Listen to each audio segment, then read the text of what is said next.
What is a good credit score in 2025 and how to get there fast? So you checked your credit score, and now you're wondering, is this good or bad?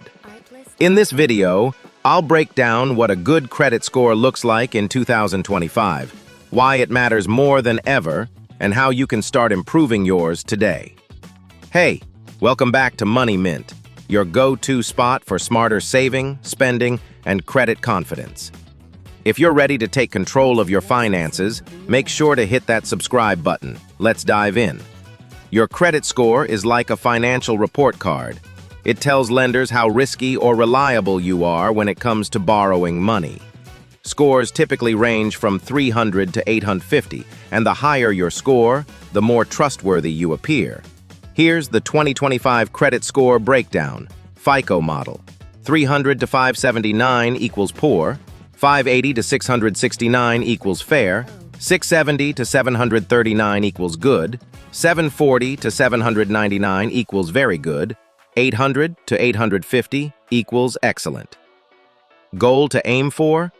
At least 700 plus to get approved for most loans, credit cards, and low interest rates. Want the best deals and premium perks? Shoot for 759 or higher. Having a good credit score helps you get lower interest rates on loans and credit cards, qualify for better rental properties, pay less for insurance premiums, even land a better job.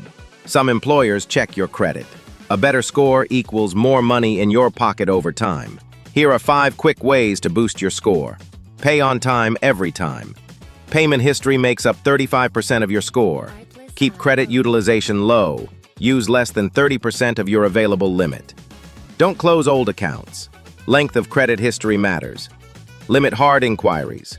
Too many credit checks equals risky behavior. Dispute errors. Always check your credit reports for mistakes. Pro tip, use apps like Credit Karma, Experian, or MyFICO to monitor your score. Remember, a good credit score doesn't happen overnight, but with small, consistent steps, you'll get there faster than you think. Question for you. What's your credit score goal for 2025? Drop it in the comments. No judgment, just motivation. If you found this video helpful, don't forget to like, subscribe, and share this with a friend who's working on their credit too. Thanks for watching Money Mint, where we turn everyday people into money-smart pros. See you in the next one.